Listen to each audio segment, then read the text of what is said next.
Good afternoon. Later this week, the President and First Lady will travel to Argentina for the G20 summit. President Trump's participation in the G20 summit is a key opportunity to reiterate his commitment to domestic and global economic growth and prosperity, cement relations with other world leaders, and advance a global economic system that is based on fair economic competition and free, fair, and reciprocal trade. While at the G20, the President and the delegation will interact with many leaders, including bilateral meetings with the President of Argentina, the President of Russia, Prime Minister of Japan, and the Chancellor of Germany, and a working dinner with the President of China. To speak more about the G20 and what the President intends to accomplish, I'd like to welcome to the podium Director of National Economic Council Larry Kudlow, and following him, National Security Advisor Ambassador John Bolton. After the remarks, both will be available to take your questions on the G20 and other foreign policy news of the day, and then I'll be back up to take other questions on news of the day. Thank you.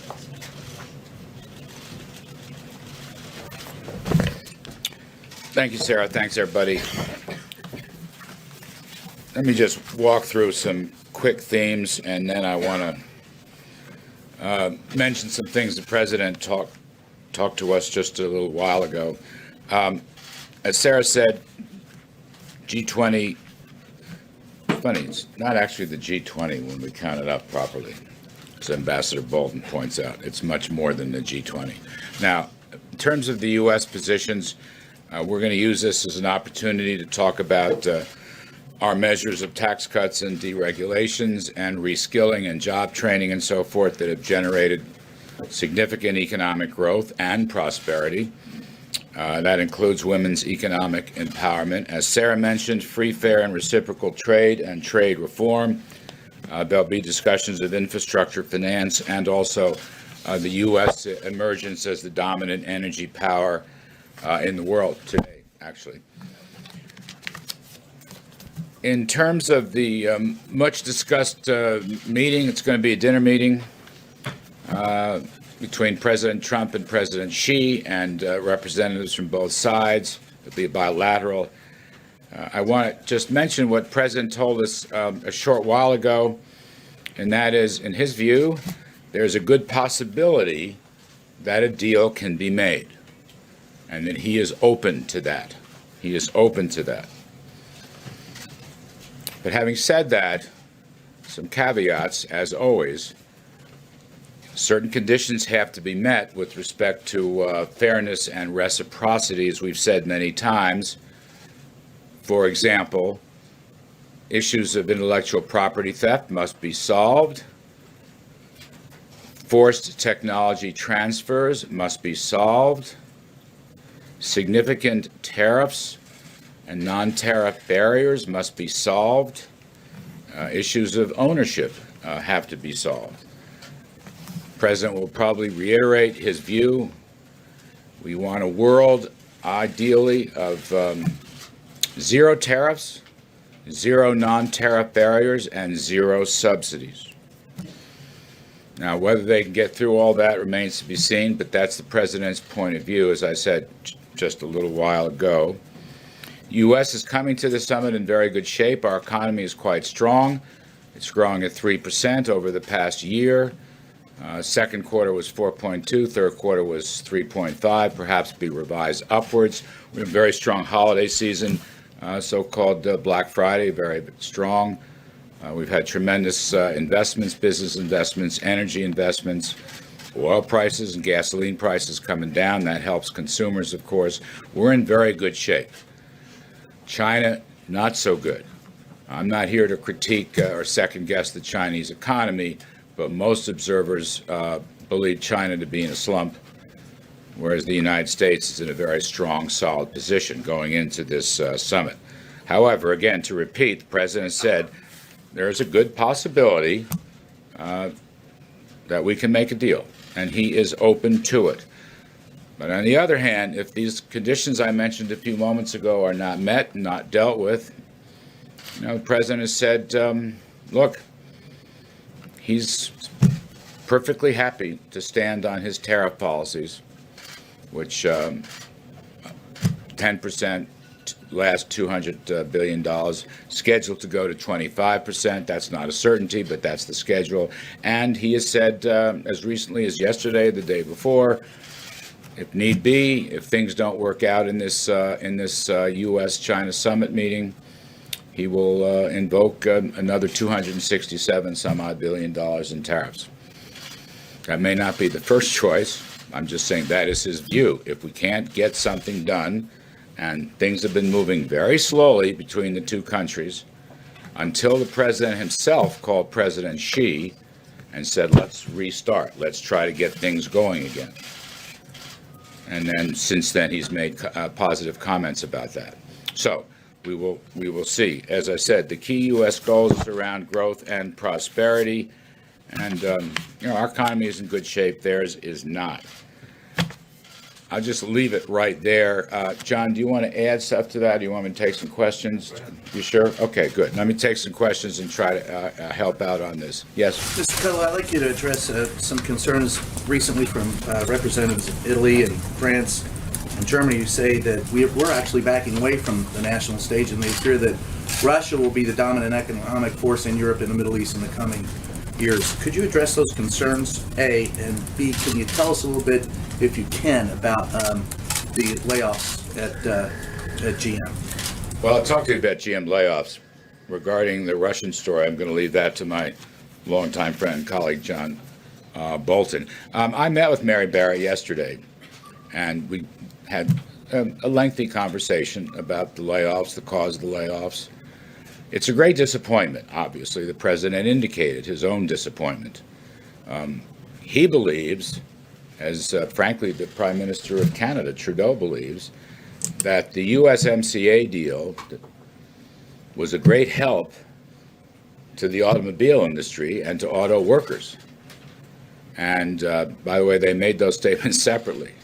And yet, GM comes in right after the deal. By the way, that deal will be signed in Argentina with the U.S. And Canadian representatives. So there's great disappointment there. There's disappointment that it seems like GM would rather build its electric cars in China rather than in the United States. We are going to be looking at certain subsidies regarding electric cars and others, whether they should apply or not. I can't say anything final about that, but we're looking into it. Again, that reflects the president's own disappointment regarding these actions. Ms. Barrett told me, on the other hand, I want to be completely fair here, it's her business, it may be possible to transfer workers to other plants in Texas and Michigan. I'm not an expert on General Motors, I'm not an analyst, auto analyst, but that's what she said. But obviously there's a lot of disappointment, even anger. I've heard it, again, from Mr. Trudeau, from President Trump, from Democrats and Republicans. Just to follow, do you think it's going to adversely affect our economy coming into the Christmas season and after? No, I mean, look, I don't want anybody to get laid off. I want workers to do very well. I want worker wages to do well, and they are. I mean, that's one of the great things. There's a certain amount of pessimism that I'm reading about. Maybe it has to do with really a mild stock market correction. Let's not forget, a couple weeks ago, just on this very point, we had 250,000 new jobs, which was a blockbuster number. Nobody really expected it. With a 3.1% yearly gain in wages and a 3.7% unemployment rate, those are very spiffy numbers by any benchmark in any metric. So again, holiday season layoffs from GM, brutal, all right? Very disappointing. Will it affect the overall economy? I don't think so. I do not think so. Yes? Yeah, back to the question of the tariffs. And if these talks with President Xi go nowhere, and we move forward with this escalation of the tariffs that you just described, which, correct me if I'm wrong, would be the biggest addition of tariffs that we've seen in your lifetime, what will the impact be on the U.S. economy? I mean, That's a long period of time you mentioned. My lifetime. But you've been a committed free trader for almost all of those years. Yeah. So what will be the impact on the U.S. economy if we see tariffs go up to the degree that you just described? We'll see what happens, okay? I don't want to presuppose anything president's going to make up his mind after the meeting. But I will say this. Our economy is in very good shape right now. And when you multiply through whatever numbers you want to use, 250 billion, or tack on another tranche, which may or may not happen, at a 10% tariff rate or more, it's really just a fraction of our economy. Okay, it's just a fraction of our economy. I'm not suggesting that there aren't winners and losers in that game. It's a complicated game. But on the other hand, I think we are in far better shape to weather this than the Chinese are. And I'll say one thing. I appreciate your characterization. I am a free trader. But you have to ask yourself, this is what President Trump has been talking about, is it free trade when there's clear evidence of unfair and WTO illegal trading practices by China for several decades? Is that fair? Is that free? Is it free when intellectual property theft occurs, or when Chinese ownership of American companies force transference of technology from American companies to the Chinese companies? Is that fair? Or high tariffs on agriculture and industrial supplies? Is that fair? So President Trump is the first president in, I don't know, at least 20 years, and I'm including Democrats and Republicans, who not only has made this case, but continues to make this case forcefully and to take actions to defend American workers and our overall economy. Other presidents in both parties have raised the issue and then walked away from it. And President Trump obviously doesn't intend to. You know, this is under the heading, I think, for him of promises made, promises kept. It's something he's talked about for several years, and he now continues. If China will come to the table, or in this case, the dinner table, with some new ideas and some new attitudes and some new cooperation, as the president said, there's a good possibility they can make a deal. He's open to it. So nothing is written in cement or stone.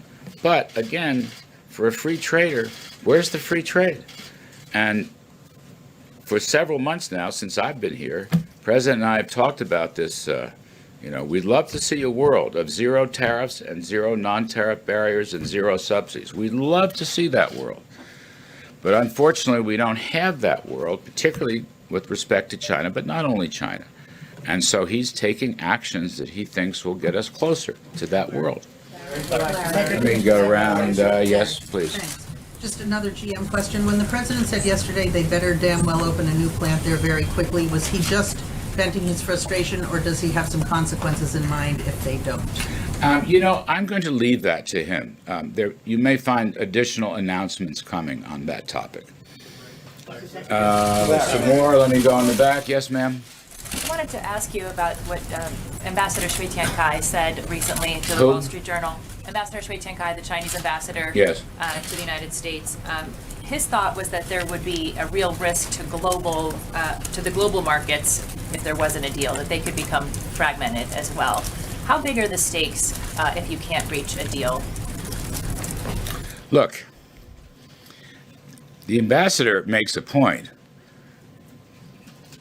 Now, if he would do his part, or his government would do their part, then we can all make a much better point. That's what President Trump is saying. I mean, I'll read you the quote again. There's a good possibility we can make a deal, and he's open to it. But certain conditions, have to be met. Certain things have to be changed. And the president, again, in the spirit of promises made, promises kept, is going to defend, the interests of American workers and ranchers and small businesses and the economy writ large. Let me just add one other point to this. The rest of the world agrees with us. I mean, we signed at the UN, for example, a trilateral agreement with the EU, the United States, and Japan. Worth looking at that document, which outlines, what they call non-market abuses, read China. Just recently, before the Shanghai conference, where President Xi was to give an important speech. I'm not sure there was much new there, but in any case, just before that conference, with no prodding from the USA, the ambassadors, the French and German ambassadors to China, wrote a very tough piece going after, again, non-market, unfair, non-reciprocal trading practices.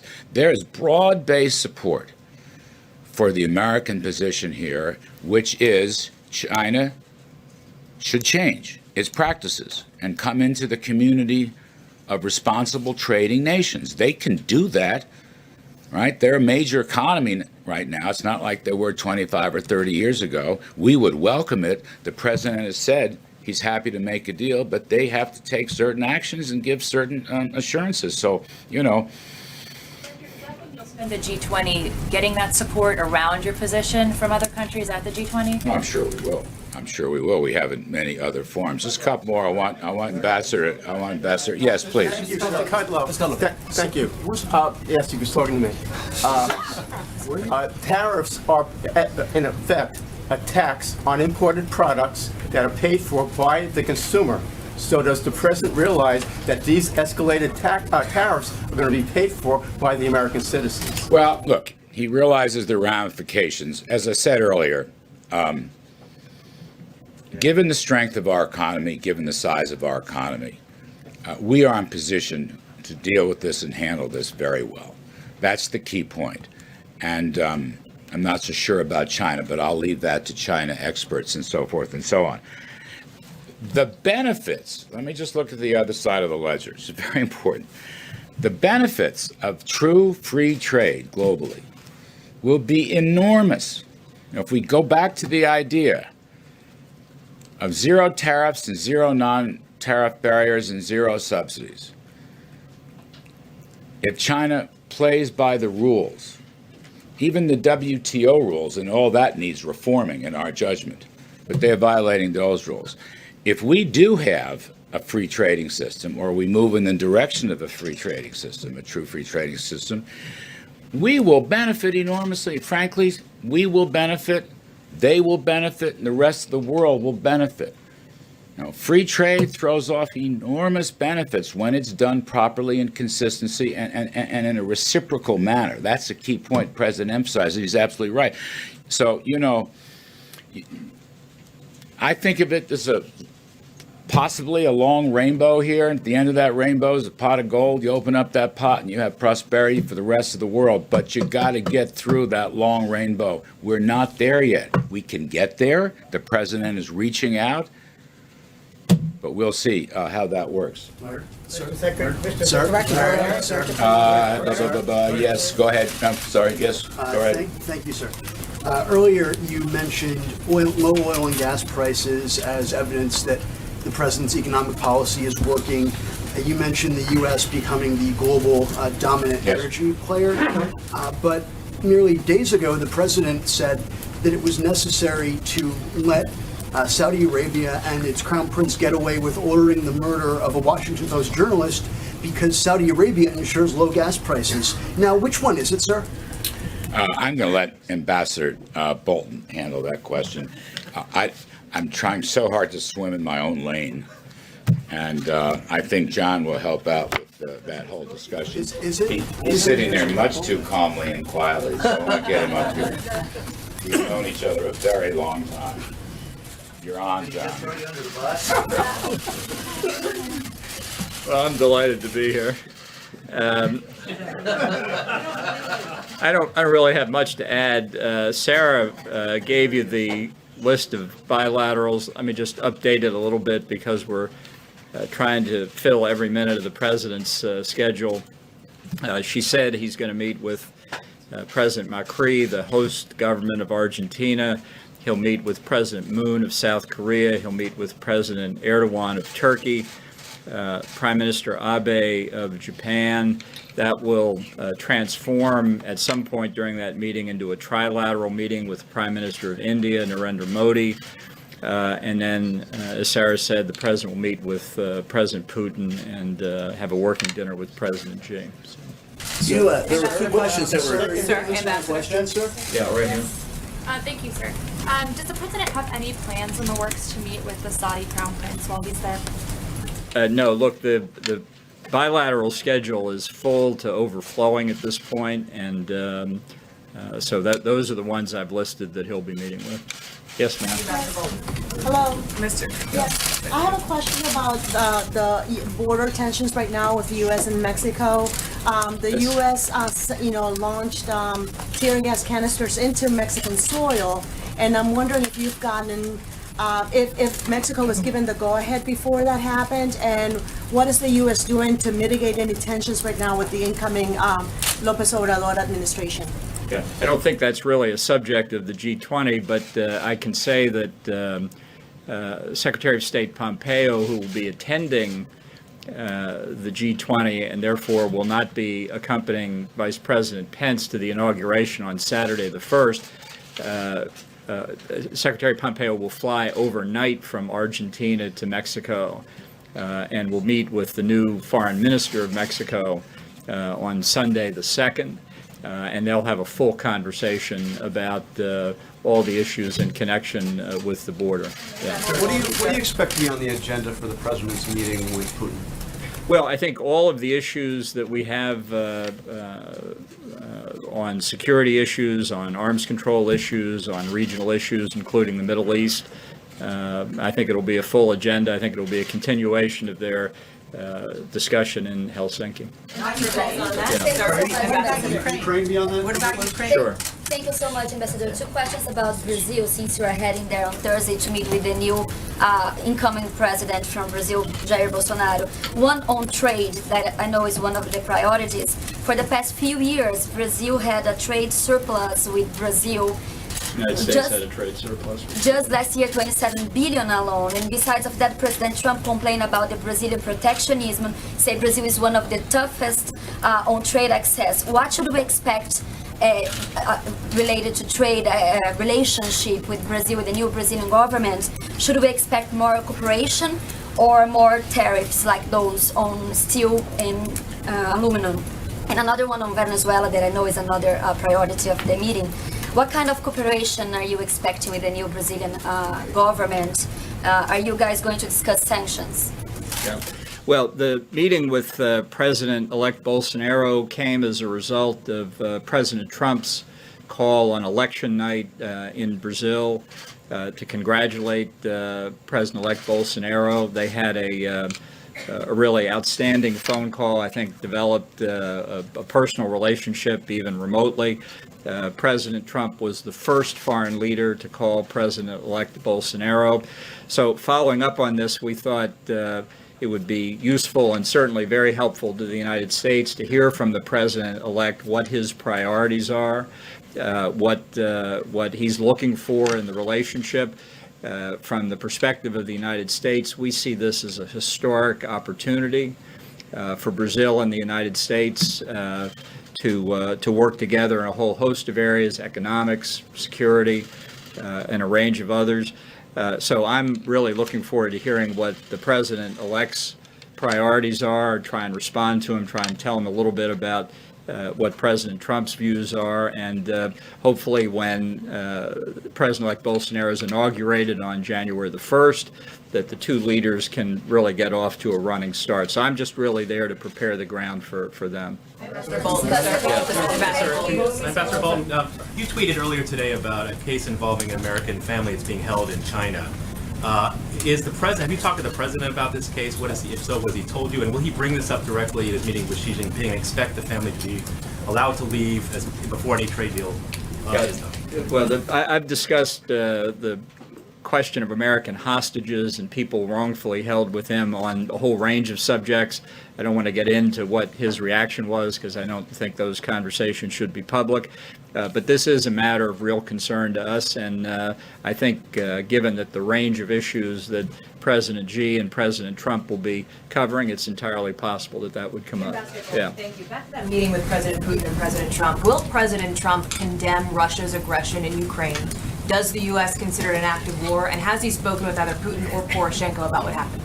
Look, Ambassador Haley, in the very estimable position of UN ambassador, spoke for the United States yesterday at the Security Council, and we're going to stand on that statement. Ambassador Bolton, I just had a question about, You mentioned the bilat with the Turkish leader. They've been very critical of the U.S. position back in Saudi Arabia with respect to the killing of Jamal Khashoggi. Are you concerned that that will affect the relations with the U.S. ally? And I wanted to follow up that audio intelligence of the killing of Jamal Khashoggi. Have you heard that tape? And does it conclusively point to the Crown Prince as ordering the killing of Jamal Khashoggi? And one final one. The briefing. I suppose you remember all these? I'll prompt you. Thank you. And finally, is it true the White House is blocking Gina Haspel from speaking to senators about that audio intelligence on Wednesday? So let me take the question of the tape first. No, I haven't listened to it. And I guess I should ask you, why do you think I should? What do you think I'll learn from it? Well, you're the National Security Advisor. You might have access to that sort of intelligence. How many in this room speak Arabic? Yeah. Access to an interpreter? Well, you want me to listen to it? What am I going to learn from? I mean, if they were speaking Korean, I wouldn't learn any more from it either. The interpreter would be able to tell you what's going on. Then I can read a transcript too. So you don't think it's important to hear that as the National Security Advisor? I'm just trying to make the point that everybody who says, why don't you listen to the tape, unless you speak Arabic, what are you going to get from it? The president? Really? The president has spoken to our position on this issue. He's spoken very clearly, and that is our position. Now tell me the other questions. Gina Haspel from sharing information with members of Congress. Go back here in the back. Mr. Bolton, The man in the back. okay, so the Argentinian authority captured 2 Hezbollah suspects last week, and Brazil probably is going to follow the American footsteps and blacklist Hezbollah also on terrorist list. And also Hezbollah is replying for the sanctions, the last sanctions, by blocking the formation of the new government. It's a quotation from Saad al-Hariri. So how do you put all this together? Is it going to be discussed in the G20 summit, Iran and Hezbollah influence in the region? Well, I expect in the bilateral meetings, depending on the country, that there will be substantial conversation about counterterrorism efforts where we participate together. That's certainly something that may well come up in Brazil with President-elect Bolsonaro, and I think it's one of President Trump's biggest priorities to extend cooperation against terrorism, whether it's Hezbollah or Hamas or others. So entirely likely it could be a subject. Yes, ma'am. Ambassador, going back to the Khashoggi issue, being informed about an issue is part of, I guess, what is in the scope of national security. We try to be. Right, okay. But in the midst of it, why not, I'm going to go back to that question again, sir. Why not get a translator to understand, to hear what happened? You could find out a little bit more than what they've told you by listening. People who speak Arabic have listened to the tape, and they have given us the substance of what's in it. And you trust those who've given you... I don't speak Arabic. I know, but a translator, you could hear the emotion, and a translator could help you understand what happened at that time to relate to the President of the United States and to convey to the world what happened.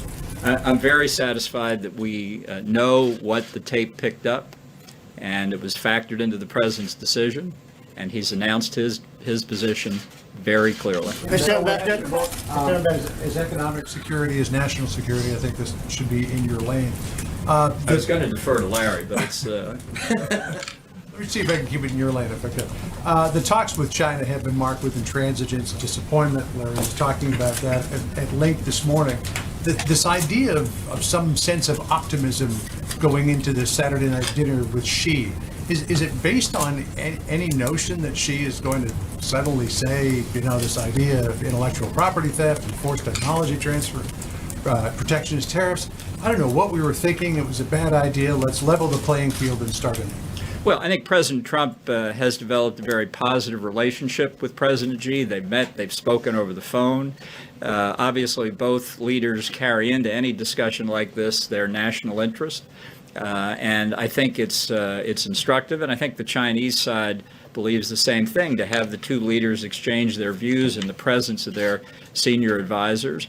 and not with the expectation that at this meeting there'll be some substantial agreement coming out of it, but that there would be an indication, a kind of way ahead that the advisors could then pursue. And I see Sarah is so eager to be here to answer your questions. I was going to give him one more, but Mr. Cudlow deferred a question to him. Could he answer the question that was deferred to him, please? Mr. Bolton. He is Bolton. I think he's already gone.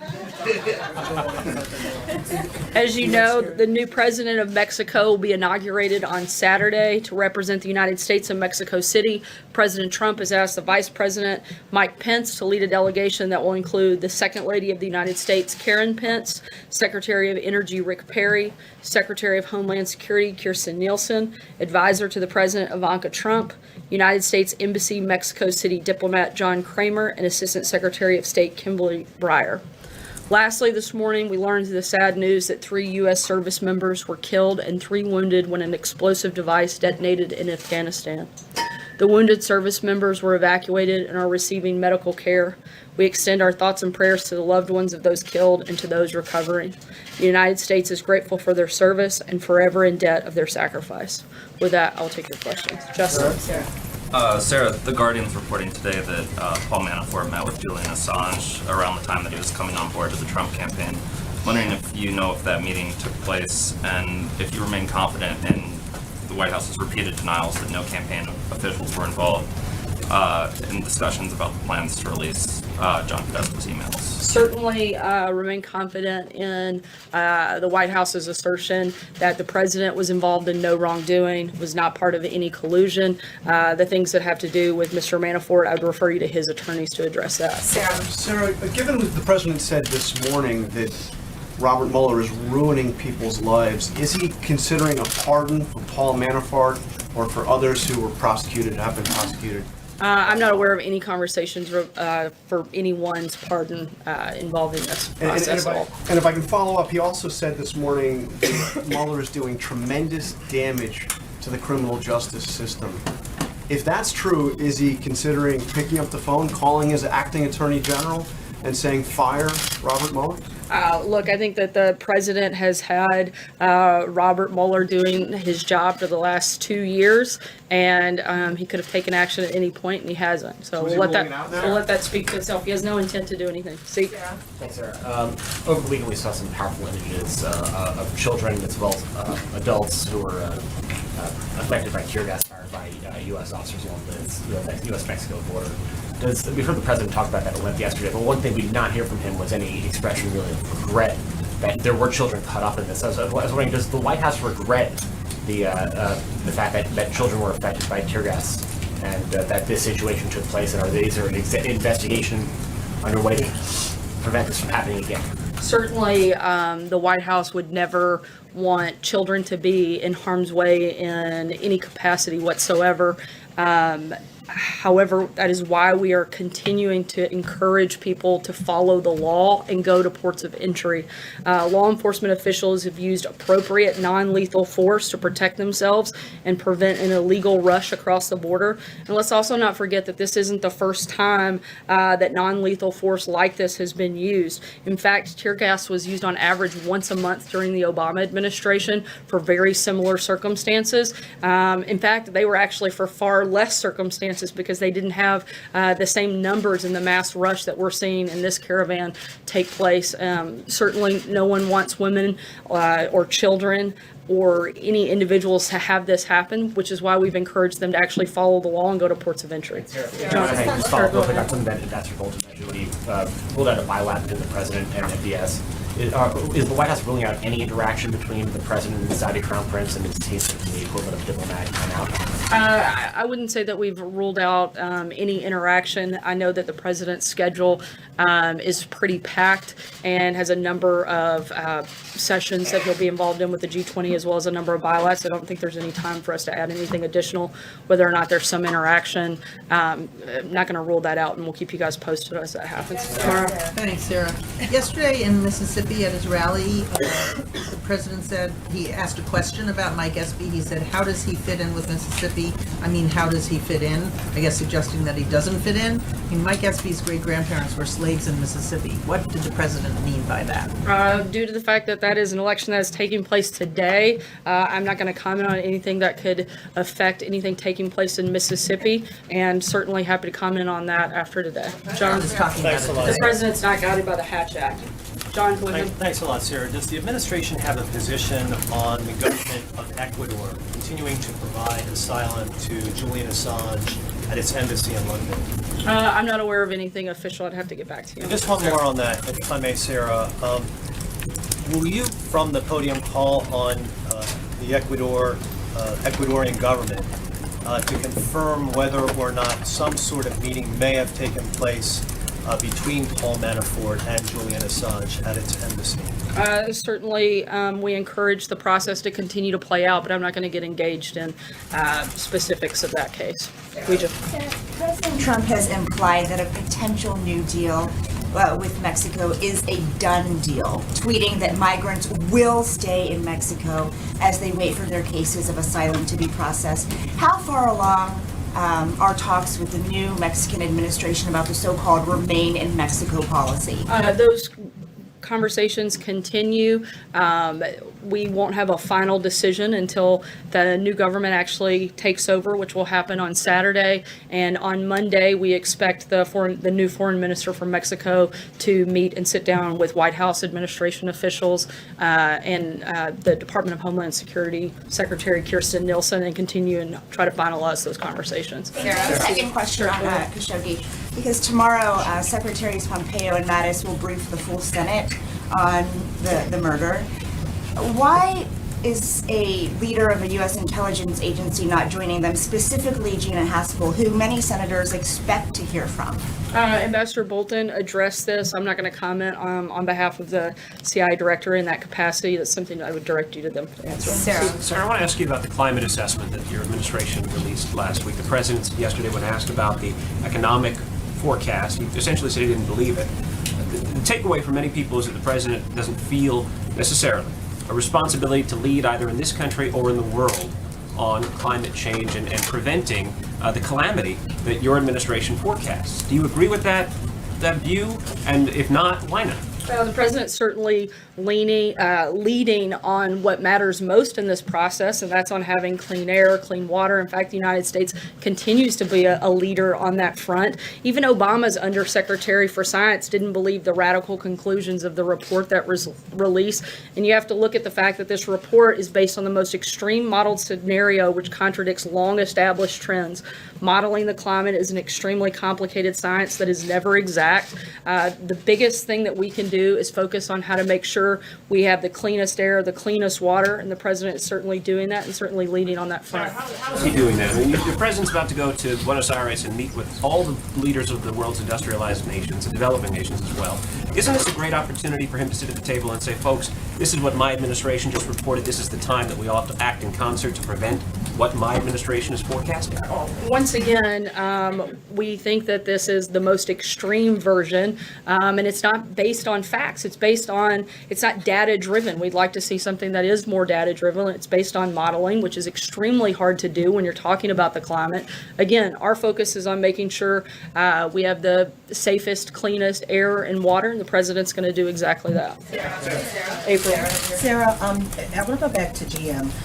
President Trump, early on in January 2017, met with the big three automakers, and he said he wanted to make the U.S. a more attractive place for companies to manufacture products by lowering taxes and business regulations. What does this move, this action by GM say? Certainly, it's disappointing to see that GM decided to lay off these workers. The president's been extremely committed to bringing manufacturing jobs back to the United States, which is why since he took office, we've seen 400,000 new manufacturing jobs created in the United States. It's because of his policies that we've seen that grow. This is not about the president. It's about the fact that they're making a car, frankly, that people don't want to buy. And hopefully they will make adjustments and make changes and bring those workers back. Jim? Sarah, getting back to Paul Manafort and the special counsel's office saying that he's violating the terms of this plea agreement by lying to investigators. Would the president recommend that Mr. Manafort begin to cooperate, offer full cooperation to the special counsel's office? We can only speak to what our role is in that process, and not only has the president, but the entire administration has been fully cooperative with the special counsel's office, providing hours and hours of sit-downs, as well as over 4 million pages in documents.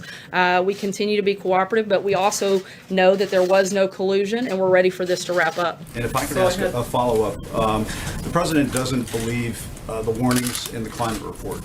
The president doesn't believe the CIA when it comes to Jamal Khashoggi. The president doesn't believe the intelligence community when it comes to Russia meddling. Why doesn't he have faith in his advisors? No, that's not true. The president has a great deal of faith in the intelligence community and certainly in the team that he has assembled around him. However, I've addressed the climate report. There's really nothing else to add on that front. Khashoggi, you said that that was not true, that he doesn't believe the CIA. He said the other day, maybe MBS did, maybe he didn't, the Crown Prince. And we haven't seen definitive evidence come from our intelligence community that ties him directly to that. What we have seen is a number of individuals that we know are tied to that, and those individuals have been sanctioned. The people that we have no doubt about their involvement, we've taken action on. And as he said, we'll see what happens beyond that, and if there's more definitive information, we'll make a decision at that point. Roberta. Sarah, the Remain in Mexico meeting that you talked about on Monday, is that happening here or in Mexico? And is the United States offering Mexico any financial assistance to help accommodate the migrants seeking asylum who would be staying in Mexico as a result? Sorry, on that second question, do you mind repeating that? It was the first part on whether or not the meeting is here or in Mexico. I'll get back to you on that. I'm not sure on the exact location. Okay. Is the United States offering Mexico any financial assistance, or does the United States plan to accommodate the migrants who would be staying in Mexico? I'm not aware of any financial assistance, but certainly we'll keep you posted if I get that. Just to clean up on the bilats, you mentioned in your list a bilat with the Chancellor of Germany, but the ambassador did not. Has that bilat been canceled? No, it hasn't. I think he was just given additional updates on the ones that I didn't mention. John. So the president tweeted at length yesterday about the Mueller report, asking if it's going to show both sides. What are his concerns about any forthcoming Mueller report? And is that report is supposed to be delivered to no one else but the Attorney General? Is he concerned that it's going to become public without his knowledge? I don't think the president has any concerns about the report because he knows that there was no wrongdoing by him and that there was no collusion. So I don't think he has concern on that front. If he has no concerns, why is he tweeting so vociferously about it? Certainly the president has voiced his unhappiness from the beginning that this has gone on, this ridiculous witch hunt for more than 2 years. Still nothing that ties anything to the president. We'd like to see it come to a conclusion. Peter. Thank you, Sarah. Does the president believe that the work of the special prosecutor, Bob Mueller, is illegitimate? I'm sorry? Does the president believe that the prosecutions, the indictments of Bob Mueller are illegitimate? I think the president believes that what I've said several times today and several times over the last couple of years, that there was no wrongdoing on his part, there was no collusion by his campaign, and beyond that, that's really all we can speak about here at the White House. Last question, Howard. Thank you. 2 questions for you. The president, as you're speaking, is tweeting that he is going to be considering cutting all GM subsidies, including for electric cars. Can you explain why he says that he thinks that would help American workers? Can you explain why that wouldn't end up backfiring, as we've already seen, and who the president has consulted and what the timeline is for this decision? I don't know that there's a specific timeline. As he said, he's looking into what those options might look like. The president wants to see American companies build cars here in America, not build them overseas, and he is hopeful that GM will continue to do that here. And Second question for you is on Afghanistan. The president on Thanksgiving Day told U.S. troops that we are winning the war in Afghanistan, which contradicted what the chairman of the Joint Chiefs of Staff said, that it was a stalemate. Does the president today still believe, after what we saw over the weekend, that we are winning in Afghanistan, and why? Certainly, anytime you have a loss of life, particularly by an American service member, it is a horrific tragedy and something that no president wants to see, certainly not during their administration. And the president wants to make sure that the battle that we're fighting takes place there and not here. And he's going to continue consulting with his national security team and make decisions on how best to move forward beyond that. Thanks so much, guys. Have a great day. Did you all violate the Posse Comitatus Act?